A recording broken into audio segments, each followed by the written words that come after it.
Last night's brief government shutdown may not have had much of an impact, but the wide-ranging budget deal signed today by the president is expected to add around $300 billion to the deficit over a decade. With the additional money for the military, for domestic programs, and disaster relief, the Congressional Budget Office forecast next year's deficit, not the total national debt, to climb to $1.2 trillion. This, of course, comes after the tax cuts signed into law in December. With me now, Maya McGinnis of the Committee for a Responsible Federal Budget, and Jared Bernstein, a former economic advisor to Vice President Biden. He's now at the Center for Budget and Policy Priorities. And we welcome both of you back to the NewsHour. So, Maya, people are running all over town today, pulling their hair out, at least a lot of people are, saying this is a lot of money. Should they be concerned?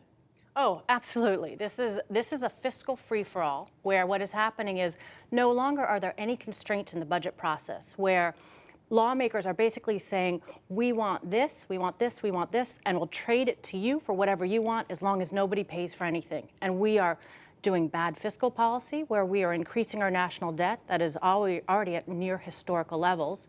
And it's going to be bad economic policy in the long run. And I think it reflects a broken political process as well. So there's a lot that this reflects poorly on. Jared Bernstein, you think deficits do matter, but you also believe that there's some reason for some of this spending in this bill. Absolutely. Oh, I agree with a lot of what Maya just said. I want to make a distinction between the long run and the short run. In the short term, there's a lot in this bill that's actually very good for constituents who've been really shortchanged by fiscal policy for a long time.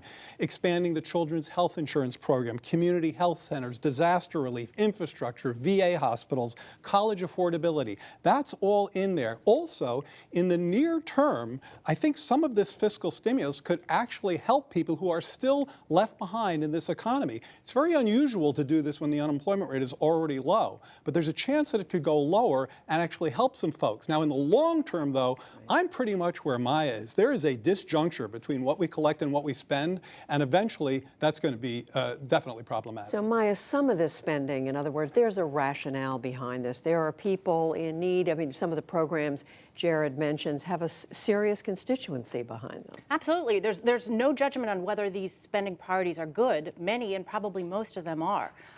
In budgeting and in governing, when something's worth doing, it's also worth paying for. And what's happened, and I think this really started with the huge unpaid for tax cuts, is we've thrown off the fiscal constraints. And now the argument is we don't have to pay for anything. And when it came to tax cuts, there was an argument that wasn't true, that the tax cuts would pay for themselves, and they won't. This time, no one even made the argument. It's just that paying for things is hard, and I think there seems to be a political agreement between both parties that nobody talks about budgetary trade-offs or how to pay for things anymore. And Jared said this might be good for the economy, but it might be bad for the economy. There's some real risk that in the short term, this will not pay off well. I would argue it's almost certainly not going to, and certainly in the long term, it's going to have negative effects. Jared, what about holding people accountable for what they've said in the past? I mean, there are a number, we know, not just Republicans, but some fiscally conscious Democrats who've been saying for years, this country has got to slow down. Well, spending. first of all, a lot of those supposedly fiscal responsible people, they say that and then they vote for policies that increase the deficit and the debt repeatedly. Bob Corker's the most recent example. And so I do think that the political incentives are all wrong here. There's really no consequence to voting for increasing deficits and debt. And in fact, it's probably goes the other way. If people did vote more responsibly to raise the revenues they'd need, to raise taxes, because eventually that's what we're going to have to do if we're going to square these differences, they would probably be politically punished. One quick point. What Maya is suggesting is that this extra spending is going to make the economy overheat this year. That's definitely a possibility.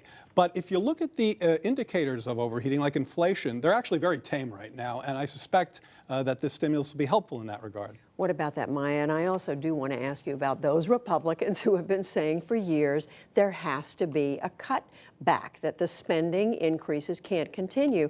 And again, this is on top of what, $1.5 trillion almost in tax cut that were enacted by the Congress that the president signed just 2 months ago. Absolutely. I mean, the loss of any real fiscal responsibility is very negative in a lot of ways. So we've added to the debt at the time when the debt is the highest relative to the economy that it's been since we came out of World War II.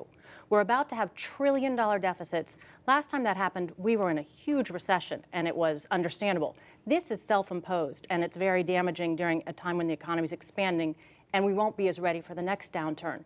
And it has made a lot of hypocrisies come to the surface, I'm afraid, and that means it's harder for when people are talking about things that are necessary. We do have to deal with more revenues, and we do have to deal with fixing our entitlement programs. But everybody's lost the credibility to make that case, which means we'll continue to kick the can on this. So here's where I would come in on that.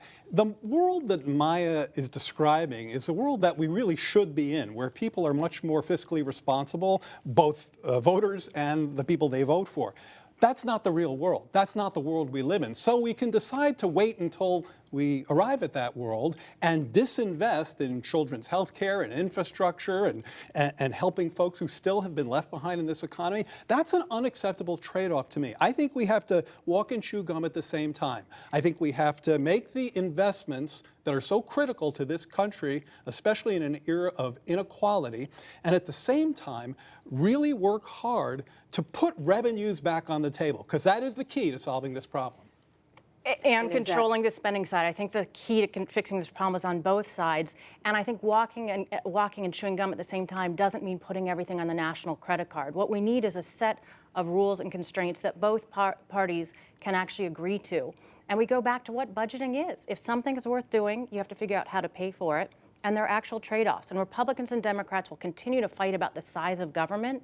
But if we just come up with the bipartisan agreement that we're just not going to pay for anything, that bodes very, very poorly for the long-term sustainable situation of the economy. But in any event, we are not there yet. We are where we are. We are not at a place where people are looking We're not in that world. At the bottom line. Jared Bernstein, Maya McGinnis, thank you both. Thank you. Appreciate it. Thank you.